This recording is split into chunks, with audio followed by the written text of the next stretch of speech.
حد يعرف يطلع الفرق ما بين الريموتين دول؟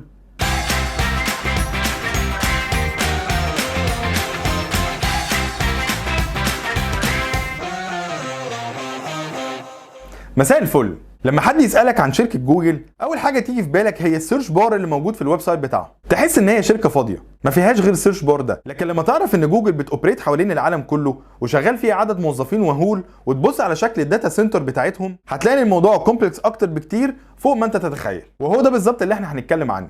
هنتكلم عن واحدة من أهم الكونسبتس في الانوفيشن، سمبلستي. جون ميدا ألف كتاب وسماه The Laws of Simplicity. في الكتاب بيتكلم عن نصايح ازاي تغير من شكل حياتك وتخليها اسهل وامتع. والحقيقه ان كونسبت السمبلستي لازم يكون موجود في دماغنا واحنا شغالين على اي مشروع، او حتى لو شغالين في شركه وداخل علينا بروجكت جديد. كيب ات سمبل. جون اتكلم في الكتاب عن 10 حاجات لما بتعملهم بيوصلون للسمبلستي. احنا في الفيديو النهارده هنتكلم عن 5 منهم بس، واللي انا شايف ان هم اهم 5 لازم نفكر فيهم. اول حاجه ريديوس. في مقوله بتقول the smaller something appears the simpler it seems to be. افتكروا في المثال ده شركه ابل والطفره اللي عملتها سواء في الايفون او الايبود او حتى في الماك بوك من حيث الحجم وسهوله الاستخدام.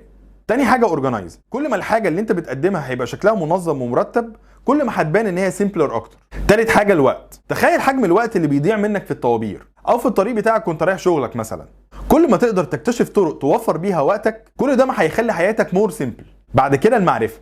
العلم والمعرفه بتخلي كل حاجه قدامك سهله. تخيل انت اول مره تستعمل الموبايل، في الاول هيبقى بالنسبه لك الموبايل عباره عن جهاز بتتكلم منه، لحد ما تقعد تقرا عنه بشكل اكبر وتبدا تعرف الفيتشرز الموجوده في الموبايل والابس اللي انت ممكن تنزلها عليه. ساعتها حتى استخدامك للموبايل نفسه هيختلف. اخر حاجه هنتكلم عليها النهارده هي differences. ميدا في الكتاب بتاعه بيقول simplicity and complexity need each other. لو كل حاجه في حياتنا بسيطه وسهله، يبقى ساعتها السمبلستي مش هيبقى ليها مكان. تخيل مثلا انت رايح مشوار وكل الطرق اللي انت رايحها هتبقى سهله، يبقى ساعتها مش هتلاقي نفسك محتاج الجي بي اس. نفس القصه لو انت عايز تروح الشغل بتاعك وكل وسائل المواصلات متاحه قدامك، يبقى ساعتها اوبر مش هيبقى ليه استخدام. الخلاصه ان احنا محتاجين نرتب حياتنا بشكل مختلف عشان تبقى بالنسبه لنا اسهل وامتع. ولو انت بتفكر في مشروع جديد، حاول على قد ما تقدر ان الفكره بتاعتك تكون بترد على السؤال ده: هو انا حياتي هتبقى اسهل ازاي بعد ما استخدم البرودكت بتاعك؟ ونشوفكم الحلقه الجايه.